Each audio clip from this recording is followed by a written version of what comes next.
Welcome to our first show, and it's from the National Aging in Place Council. We're based here in New Hampshire, and we wanted to share with you a little bit about not only who we are, what we do, but some of the people that are really involved in it. I'd like to first introduce Kirsten. She's with Marketing Ally, and Marketing Ally, why don't you tell us a little bit about that? I help small businesses with their strategic marketing initiatives. And we also have Gail Davis here, and she happens to be one of the founders of the National Aging in Place Council here in New Hampshire. And she's also the owner of Senior Helpers based in Stratham.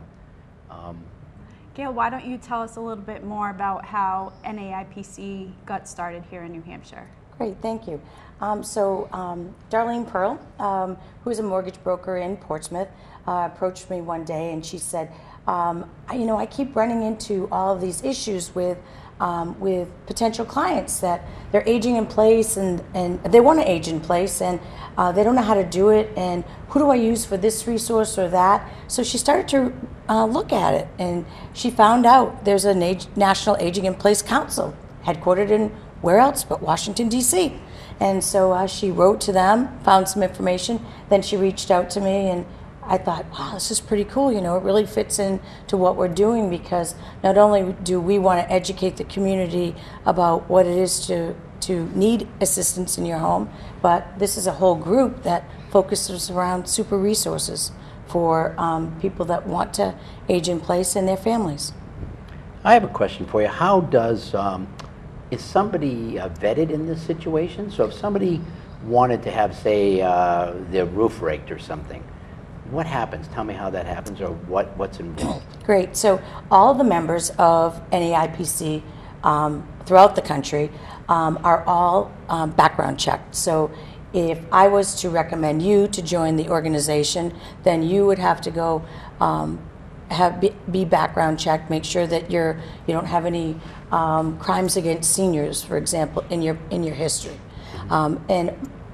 All of our members, no one just knocks on our door really to say, I want to be a member. Most of us have recommended others to join, just like you were recommended, and Kirsten, you were recommended. How would you recommend, so you recommend somebody. Mm-hmm. How does somebody, if they wanted to just join the organization, what do they do? How do they get involved? Well, I'd first of all go to the naipc.org website, look at the types of businesses that really have a meaningful place, whether it's financial, whether it's insurance, technology. It could be in-home care, it could be physical therapy, on and on and on. What resources do seniors need? And how long have you, I know you started almost 2 years ago? 2 years, yeah. Wow. So from a grassroots, and how many members now? From 2 people to, I don't know, maybe 18. 18 now? But 18, and that's 18 different companies. That's 18 companies that learned about each other and now can go out there and say, geez, you want an activity to do with your family? You can call my friend Al at the Voice Library. So it's really great. The interesting part is how much it's grown. And there's so many people that have been coming to our meetings that want to find out more information. So would you tell them when we meet and where? Sure, we meet on the third Thursday of every month for a brown bag luncheon at the Senior Helpers location at 62 Portsmouth Avenue in Stratham. Okay, if somebody wanted to come, they'd call ahead and say... Yeah, you can call ahead, you can shoot us an email, Yep. Drop into the Senior Helpers office and express your interest, and we'll get back to you. Fantastic, huh? Great. Yeah. Great. Aren't you glad you're a member? Yes, I am. We're very glad. Let's go more into, give us some now background that you're here, and that's your background is home care, right? Yes. A little bit about Senior Helpers and a little bit about what's going on in aging in New Hampshire, because Sure. It is significant. Sure. Well, Senior Helpers, we provide in-home non-medical care, primarily right now in Rockingham and Strafford County. In the fall, we'll be pushing over to Merrimack and moving west a little bit. But when you look at the demographics in the state of New Hampshire, we're the third oldest state in the country. Our median age is 42. Wow. Okay. The number of residents in the state of New Hampshire since the early 2000s has grown 75% to a category of 75% of our population is between 60 and 65. Think about that, okay? Those between 55 and 59 years of age have grown 54%. And really scary, by 2030, over a third of our population is going to be over 65. You know what's I intriguing? call that, excuse me, Al, you Yeah. know what I call that? A silver tsunami. There you go. But Yeah. I have this intriguing part because it's not just happening in New Hampshire, it's happening in New England. Yes. Maine, Yes. you see now, New Hampshire. Vermont, And old. one of the challenges for us is having enough employees to work in these, not just healthcare, because that's going to be booming, but affordable housing that goes with it. Yeah. So, when we talk about what are the biggest strains in the state of New Hampshire, but also, you look at other states like Maine and Vermont also have big rural areas. They have some metropolitan areas, but the biggest lack is transportation. So what happens is, if I live in Manchester, I probably have some access to public transportation, or if I live in Portsmouth, but I live in Epping, I got nothing, okay? And a lot of times, when people look for senior help, they'll Google, and they'll find senior helpers, and, they'll call and they'll say, well, I need a ride to the doctors, and I need this, and I say, well, we don't just do transportation, but we have this great little thing here in the state of New Hampshire that it's through the Alliance for Community Transportation, and I give people this number because it maps out all across the entire state where the transportation is. So if you no longer can drive, you don't have a family member, and guess what? Unfortunately, taxis are kind of expensive. If you're on a fixed income, this is a fantastic alternative. So with that, those numbers are amazing, but now somebody wants to stay in their home. What's the challenge? What can you do to help them? What services are they looking for aging in place in this place? So when you look at aging in place, there are a number of things that people need assistance with. It could be some things like I need some light housekeeping. I need my linens changed. I need my laundry done. If you live in senior housing, many times you don't have a washer and dryer on your floor. You might live on the 6th floor and the washer and dryer's on the first floor, and you got to get down there with your walker. That's not going to happen. We can do errands. We can do grocery shopping, meal preparation. Transportation is a part of it. We take people to the doctor's appointments, hair appointments, out to lunch, for a ride to the beach. And then as your needs change, maybe you also need assistance with bathing, grooming, toileting. And those are things that will maintain that level of independence so you can remain in your home. As we age, we recommend that most people have certain things in order. What would that be? What do you normally request or would be helpful as we age? Yeah, that's a great idea, Al, because so many times we'll say, I'll do it tomorrow, but tomorrow comes and you never know when, the big guy upstairs is going to change. He's got a plan, and you don't know when that plan's going to start to evolve. And guess what? I could sit here, walk out tonight, and have a heart attack. And guess what? Do I have a will in place? Do I have advanced directives? Have I taken the time to deem someone my power of attorney for my financial affairs, for my health care? Do I have all of my insurance in place? I'm talking about not just health insurance. Do I have my life insurance? Do I have long-term care insurance?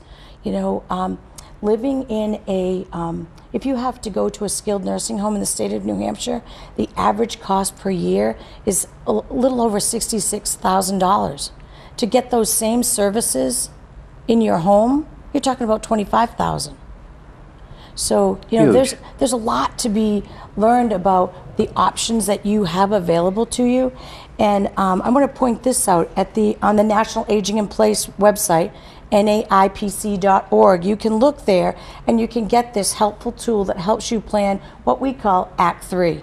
Okay, Act 3, or sometimes people call it the fourth quarter, whatever it happens to be, whatever you want to refer to it as. But if you want to age in place, this is a great document to help you get there.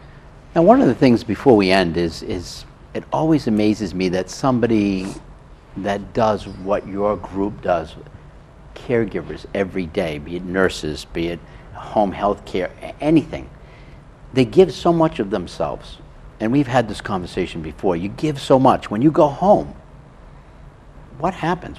How do you restore that well in you to, what happens? I mean, I know the burnout is high.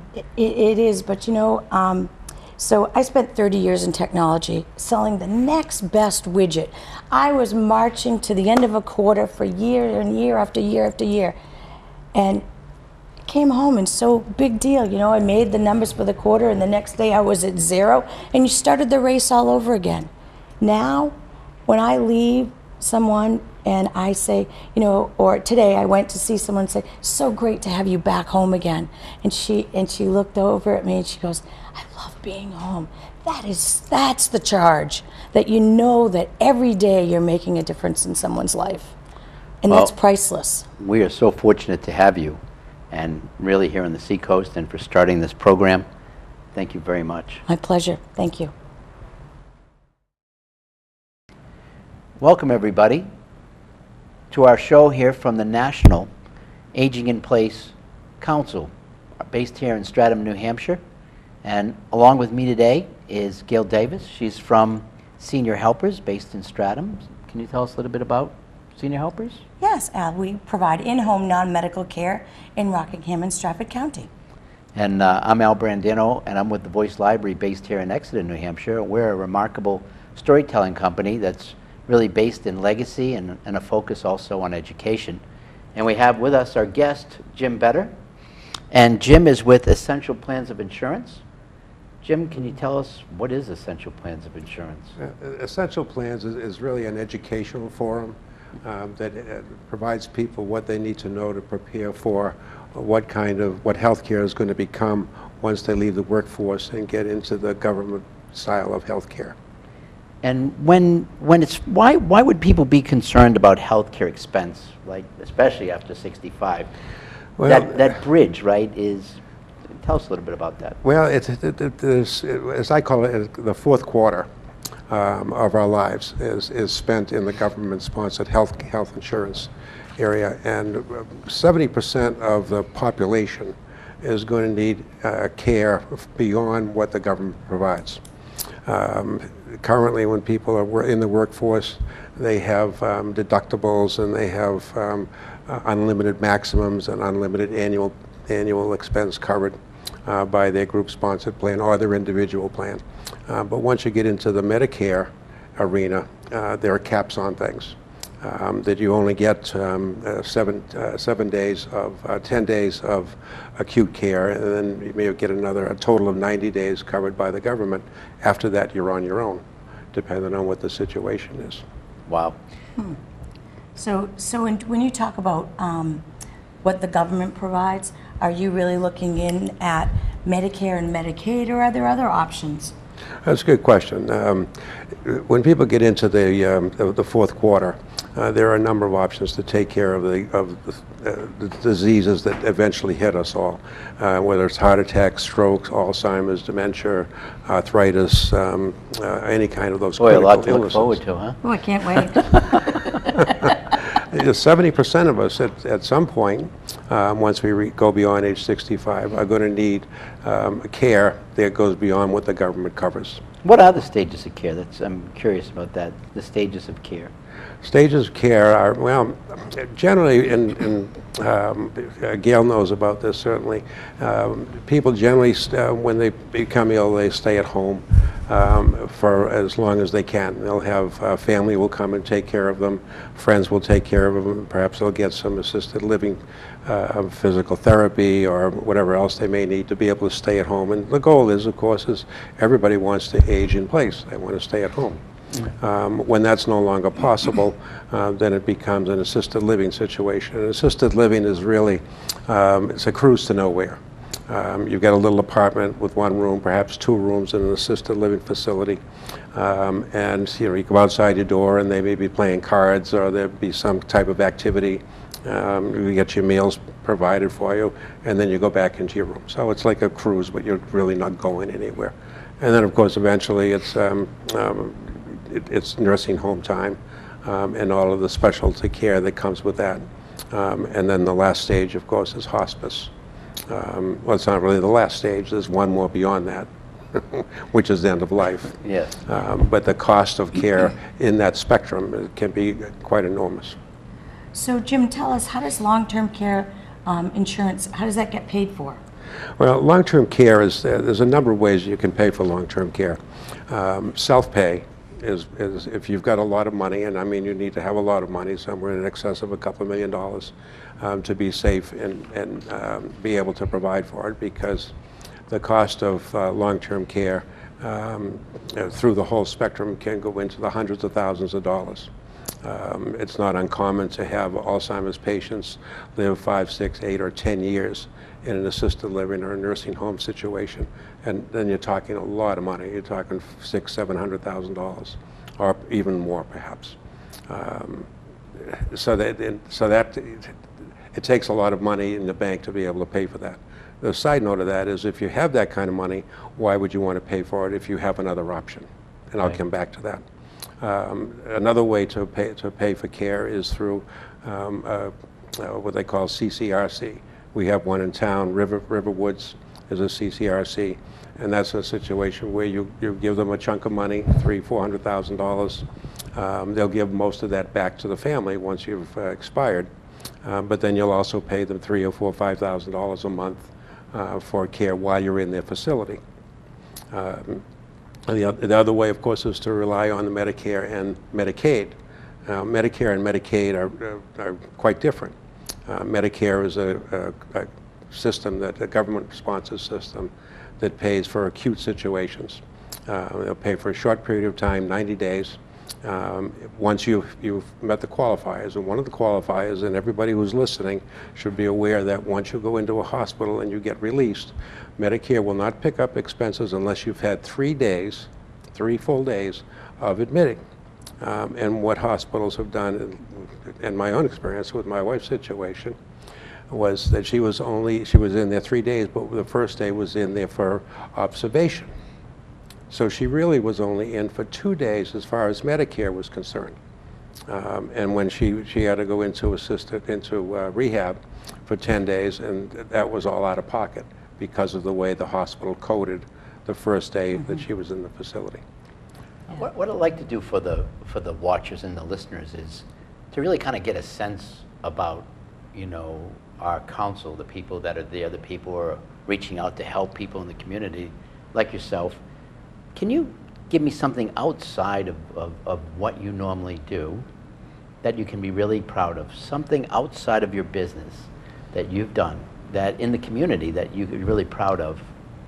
Well, there's two things that come to mind, Al. One is years ago I had the privilege of being on the board of directors for the Healthy Kids Corporation. And that corporation was in place to help children who didn't have health insurance because their parents couldn't afford it, or for whatever the reason was. And then Healthy Kids Corporation provided health insurance for the children so they could get the pediatric care, they could get the routine exams that children need to have as they grow. The other part that was more on a fun basis was being on the board at the Seacoast Repertory Theater. And that was a lot of fun from a lot of standpoints, and very rewarding too. We established a program where seniors could come in on Thursday nights or Saturday matinees, where typically there weren't a lot of people who came to the shows. And we brought people in from Edgewood and other facilities at a discounted basis, on a $10 basis. And they were able to get the benefits of being able to see live theater in a great environment. Right. It was very rewarding. And I think that's one of the more interesting things. We have, as we were talking about the graying, or our silver tsunami we talked about last segment, so many have so much wealth of information. So many seniors could really get involved in something, be part of something. I mean, it's one thing to be lonely, that's another thing. You know, and isolation is another more horrible part of that. But it's up to you too. You got to get involved. There's so many things you can do, and here's a perfect example from Jim on just two aspects of what you can do. So before we leave you today, we want to say thank you to Jim, and we'd like for you to reach out to us at the naipc.org if you'd like to find out more about us. And we hope you'll join us. Thanks for watching. See you next time. Ladies and gentlemen, welcome to the third edition of our National Aging in Place Council here in New Hampshire, based on the Seacoast. I'm Al Brandino. I'm with the Voice Library. We're a remarkable storytelling company that's really focused on education and legacy. And this is Gail Davis from Senior Helpers. Gail, tell us a little bit about you. We provide in-home non-medical care. We're based in Stratham, and we service the Rockingham and Stratford County area. And our guest today, Mark Sullivan from Atlantic Financial Consulting Group. Mark, welcome. Thank you. Really Glad excited to be here. have you. You're also a member of the Our Council here of Aging in Place in New Hampshire. Great, yes. Before we get started on what you do, and tell us why you chose to be part of this group. What did you like about it when you first came? Well, I noticed the demographics were saying that helping seniors was going to be very important. The demographics are turning that way. I think I've heard the phrase silver tsunami. And so this baby boomer generation in particular has dictated a lot of what America has responded to. And I think that I'd like to help them age in place. And it's not an inexpensive proposition, but with the proper planning and use of experts, I think it's a very doable thing.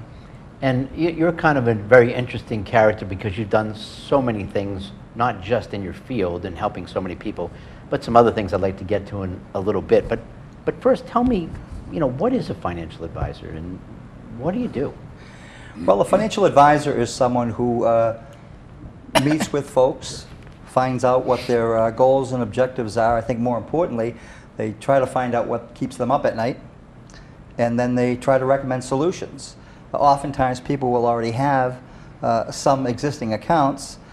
They may or may not be the best ones for them. And so a good financial advisor would hopefully upgrade what they may have. And if they're independent, they usually don't have any blind spots, so that's really a nice plus too. I just want to clarify something because you said something really interesting. Independent versus something, what's the difference between that, please? Well, years ago, I ran the brokerage office, and we weren't independent. So when my advisors, and I use the term loosely, recommended products, they were products made by our employer. And so it's not like my brokers were surveying the landscape and finding the best thing for the clients, but they were appropriate nonetheless, just not necessarily the best. So I think if you have your choice, you'd rather use an independent who isn't locked into a limited menu. So when you say a broker, are we talking about, like, I don't know, Ameriprise or Merrill Lynch, or are those the type of companies? Are those brokers? Well, they like to use the term financial advisor. Okay. I don't think you'll ever see broker on anyone's business card. Interestingly, financial advisor is actually a marketing title. There's no exam to become a financial advisor. It actually boils down to two titles. One is registered representative, and one is registered investment advisor. Registered representative is a person that works for a company typically and has certain marching orders, and they try to do the best with what they have available to them. A registered investment advisor is a quite different species. It's someone who's required to act in a fiduciary capacity, which really requires them to put the client's interests first before their employers. In the registered representative category, the employer comes first, as with most sales positions. Okay. But the registered investment advisor, especially for seniors, where at some point diminished capacity might come into play, I think it's already happening for me.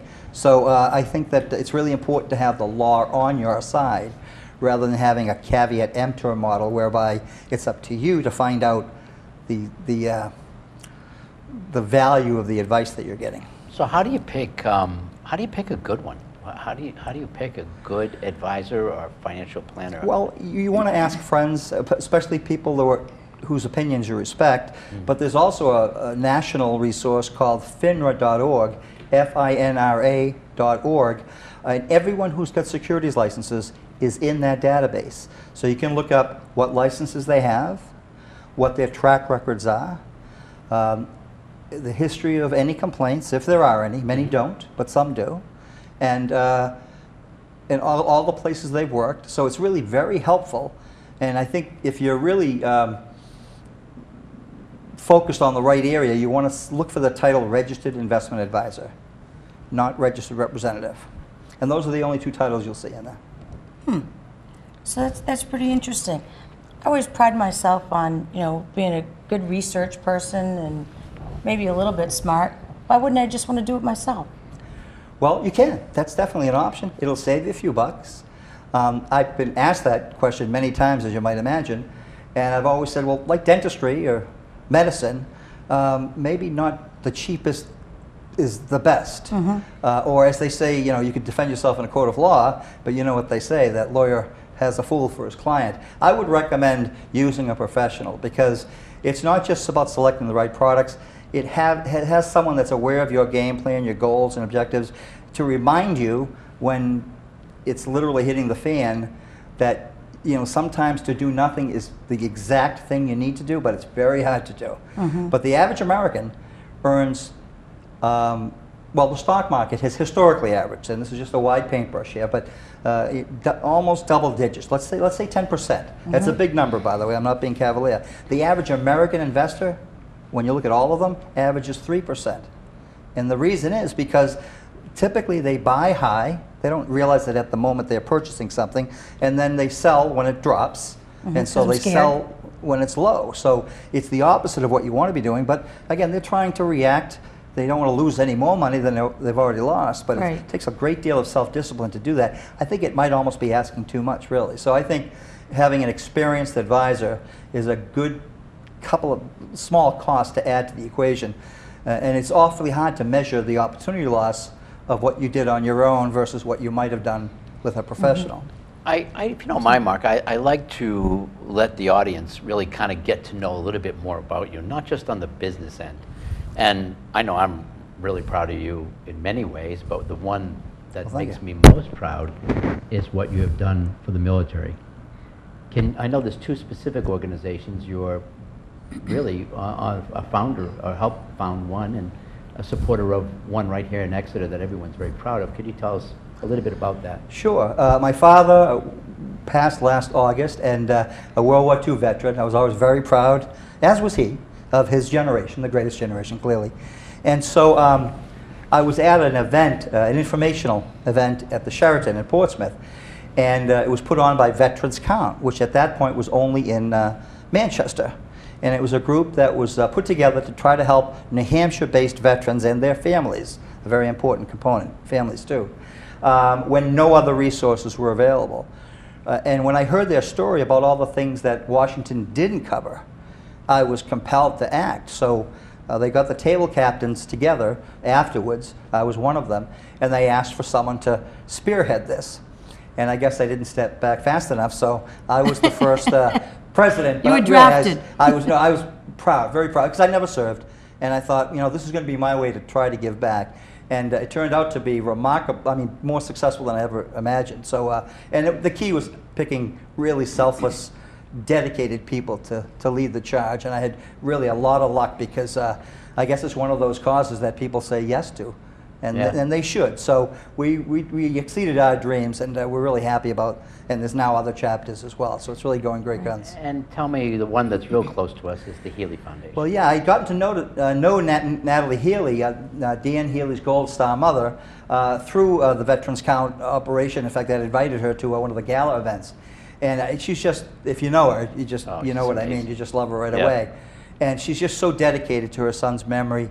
Her son Dan Healy was killed in action in Afghanistan in a rescue mission to help try to rescue the four soldiers, Navy SEALs in fact, on the ground in Afghanistan, the group that was featured in the movie Lone Survivor, of which there was only one survivor, Marcus Luttrell, unfortunately. But He was there on a helicopter to rescue them, 16 soldiers, the cream of the crop, and they got blown out of the sky, and it was tragic. And so she's dedicated a lot of time and effort into the Dan Healy Foundation, which provides scholarships to parents like Natalie who are single and trying to raise a family on a very limited budget. And so it's a great cause. I'm really delighted to be involved. And please, out there, keep that in mind. We're really happy to provide any information you'd like. Both groups are fantastic. Well, Mark and Gail, Yeah. this is our... That's it. It's another segment down. History. And a beautiful, beautiful one at that. So thank you so much, Well, Mark. my pleasure. And thank you, everybody out there, for joining us tonight. And we look forward to you at the next segment. Thank you. See you next time. Welcome to the fourth segment of the National Aging in Place Council, based here in Exeter, New Hampshire. I'm Al Brandano, and I'd like to welcome you. I'm with the Voice Library. We're based here in Exeter, and our company is really a remarkable storytelling company that's focused on legacy and education. And this is Gail Davis, and Gail's with Senior Helpers. Can you tell us a little bit about I Senior sure Helpers? can, Al. Thanks. Hey, so we are Senior Helpers, and we provide in-home non-medical care in Stratford and Rockingham County, and we're based right on Route 33 in Stratham. And with us is Device Bright, Mr. Grant Sanborn. Grant, Hello. welcome. Hi, Al. Hi, Gail. And- How you guys doing? We have a geek among us. Well, there's a Al, geek. Can you uh-oh. tell? Could you tell I his can. glasses? Do I look can. like a geek? His Geek glasses yeah. make him look really But smart. he has no pocket protector. You Eh. gotta get him one of those. It matches my shirt. You can't see it. Device Bright. What is Device Bright? So, yeah, absolutely, Al. I run a company called Device Bright, and what the goal of my company is really to help older adults get more comfortable and confident with technology. So I do group presentations. I love doing group presentations. I'm a former teacher. I do one-on-ones. I also came from a technology internet background, so I do some online. I have a newsletter, all kinds of stuff with tips and things like that. But what I really saw was there was a gap. There's a certain generation, probably my generation included, that we weren't raised on technology. We didn't have a phone in our hand, from the time we woke up to the time we went to bed, and maybe after we went to bed. And so there's a real lack of intuition. So people aren't really intuitive with these devices. They don't come with, owner's manuals anymore. You're just giving, probably your kids are buying them for you. They hand them to you and say, here's your iPad. Figure it out. There you go. Figure it out. And, there's some fear there. There's some, people just feel intimidated by something they don't understand, and they're not really being taught how to use it. So I saw that gap, and I saw an opportunity, and it makes me feel good to teach people about this stuff and make them more empowered. And I mean, my goal is to, I have this tagline about, stop calling your kids for help. And what I really like, and I've had this happen a few times, is when somebody learns how to do something they haven't done before, and they call their kids and say, guess what? I'm not asking you a question. I learned how to do something, I can do it. So that's really what my focus is on with Device And I Bright. have to tell you, that's probably the most frustrating part for my kids when I would Yeah. ask them something. I would never see them get so angry, and I would get angry back at them. So it was like this back and forth No, thing all the time. I mean, I have older parents, and I mean, I was always that guy that, set up the VCR when I went to college. I would write my mom out the list of things, how to tape, St. Elsewhere or whatever. And it was still, when I get the call now, like my mom's like, I can't get Netflix to work. Yeah, I still feel that tension, and I'm like, wow, can't she call someone like me? But that's not me. So I totally get it. And Yeah. that, and they're talking it's the grandkids too that are doing a lot, which is neat actually, because They're the pushing grandkids them. can do, Yeah. the back and forth with them. So That's it's great. pretty cool. So what do you find to be like, the most challenging thing for seniors? And believe me, I know I've called upon your services too. Yes. After You 30 years learn in technology, you I'm like, learn a lot, help, Gail." Grant, help. No, I mean, the most challenging thing, it really is, it's interesting, is because like a lot of our local libraries do a great job with the classes and the kind of one-on-ones about learning how to text and learning, maybe how to do word processing and things like that. The biggest challenge I see is just a lack of trying to reach out and learn more and be a little more adventurous. So there's a real fear that someone's going to they're going to press a button, and guess what? The world is going to blow up. Or they're going to erase every single thing. They're going to erase their kids' pictures. They're going to erase all the grandkids' stuff. And so there's that fear. And so it's really about introducing. I love to introduce things to people so they can find out this device that they're holding, it can be a lot more than just taking pictures and texting and making phone calls. One of the things for me is I know, and working with some blind people in National Federation of the Blind, is that isolation becomes a problem for people, right? And so having like social media like Facebook, Instagram, all these things has kind of created for people their own community. So what do you see for people, older people, or people, I hate to say older people because that's not necessarily the case. Us. I know, it is us. But I'd never not say necessarily that. older people, but people who are maybe not as experienced in technology. I think we make this jump that because you're older, that you don't know what's going on. And of course, that's not true. But really, what do you find, like, say Facebook? What do they need? Well, usually it's help really with? interesting because the groups and people I've worked with, it's, with social media in particular, because there's a real, I feel like there's a real opportunity to connect. But it certainly runs the gamut. Some people want nothing to do with it, and that's okay. And that's another thing I talk to people about is you don't have to do everything. Just because you hear about Twitter or Instagram, you don't have to feel like you have to do it all. But there are little things you can do, like social media, that are going to help connect you. But what I talk about is also do it on your terms. So you need to learn a little bit about what you're doing so you can learn to control it. So, there's a lot of security and privacy fears because, once again, this is a generational change where transparency is becoming the norm, but for certain ages on up, that's a real foreign feeling, is like, hey, everything's out there for everybody to see.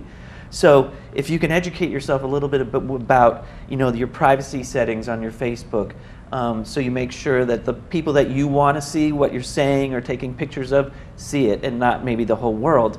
And these things change on such a daily basis. You have to be aware enough to know where to go and look to turn things off and on. And it also is asking for help. A lot of people just suffer in silence, and that's the reason they're maybe isolated, because they're scared to ask, or they're embarrassed.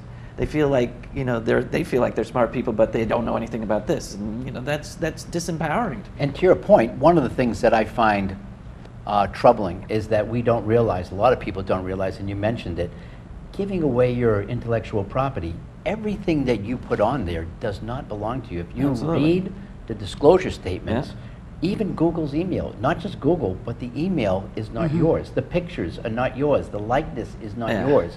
So you can understand the fear of somebody not participating in a community because they're just basically afraid. And I've had, and it's been interesting because I've had a number of clients and people we talk to about this, where they're like, how can I protect my personal privacy completely when I do this?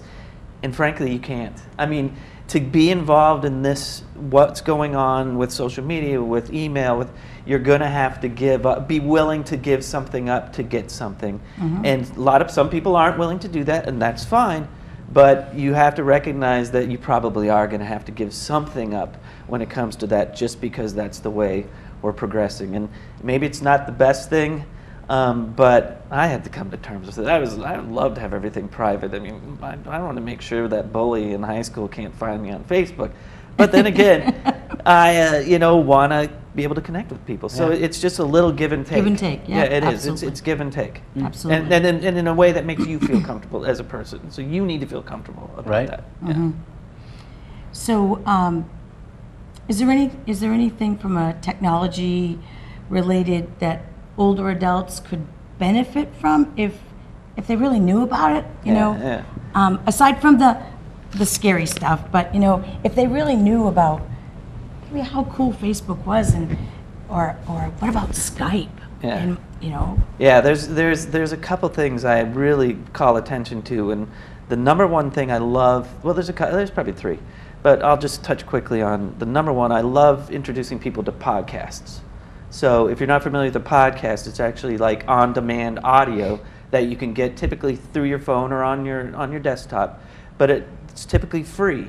And it's basically like the Library of Congress of audio programs. So, It's American Life is on there, NPR programs, but you've got sports programs, you've got financial, anything you can imagine.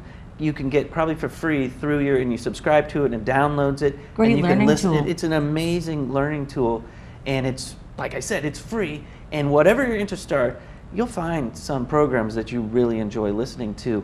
And so that's the kind of thing I love to introduce. Even online shopping is kind of a great gateway opportunity to make yourself feel comfortable if you don't. Go, try out Amazon, get something sent to you. And then there's brain enrichment apps. There's all kinds of different things out there than really, just some of the basics like texting and emailing. Okay, I have to ask this question. What? Because I have to do I'm it. dying to know if this is going There's to be. got to be at some point, even as technically as proficient as you are, when was the last time you laughed at yourself doing technology? Well, I won't tell you the last time because that was probably about a half an hour ago, and it's probably too embarrassing to talk about. But I do have, and my son is going to love this. So I have a younger son, amazingly technology proficient, and I like obviously to consider myself. I accidentally in the past 9 months or so erased a ton of his stuff off of his Kindle Fire, and he was understandably horrified. It was a complete accident, but he's like, "Dad, you're the Mr. Device Sprite guy. You are not supposed to do this." And I'm like, it wasn't funny at the time, but I can certainly laugh about it now. So it happens to everybody. The nice thing is it all disappears, but it all can come. It just is an opportunity. Can you for restore learning. it? Oh, I couldn't restore what I got rid of. So Okay. it can happen to anybody. All right, Dad. Yeah. Well, that's This is great, huh, Al? not only is it Yeah. great, but what's Yeah. intriguing is for me is that there was a lot of information that you just told us about security and safety and the ability to have to give up something. Yeah. And as long as people are aware of that, I think that's the problem that we're not aware of. We think when we Right. go there that no one's going to know or no one's going to care, and all the advertisers that advertise to us every time you went on Amazon Yeah. and you search for something. Absolutely. Before I do go, maybe you can just show or tell us about, you searched for shoes last night. Yeah. How do they know? Can you share that with us? Sure. before we go? So I also have a marketing background, and so I have a little of the back insight into that. But basically, the way technology is working now is, it literally knows what you're doing almost all the time. So searching for something is a great example where an advertiser or a search engine will pay, I don't want to get too technical, but they know what you search for. And they can put some tracking, for lack of a better term, software onto your, how you're searching and doing that. And that advertiser might follow you around. So I show this example. Facebook's a great one. If you're on Google and you're looking for a toy for your grandson or granddaughter, you find that toy, you're reading about it, guess what? You'll go onto Facebook and you'll notice on the right-hand side of your thing, Absolutely. there is that exact product that you were looking for. And you're like, and how it blows did your they mind know? the first time you see it because you're like, how did they do that? But this is once again becoming the norms, and things like, your demographics and your in Facebook's another great example. They're collecting info about you all the time, what you like, what you're paying attention to, and they'll put in your feed, sponsored ads. What sponsored meaning someone paid for it that relates to something that you probably looked up or you're interested in, but you might not know it. So they do a really nice job of making it kind of transparent. But things are they're very technical, very good at what they do. So once again, as long as you're aware of it, it can be a little unsettling at first, but maybe you can throw it off by doing some weird searches that, to see exactly how it's working to make yourself feel a little better. But it's, once again, it's that give or take, and you kind of have to decide, like, okay, maybe this is the new world we're living in. Once again, a great guest. I know. And- I know. and great And I hosts. learned something. I'm going to go check those podcasts out. And one of the other things for us is not only did we learn something, but we're passing it on to a whole bunch of other Yeah. people. Yeah. So thank you for joining us tonight. We hope you'll join us for our next segment. Grant, Gail, thank you. It's Thank a you, wrap. Al. Thank you, Gail. Thank you. See ya.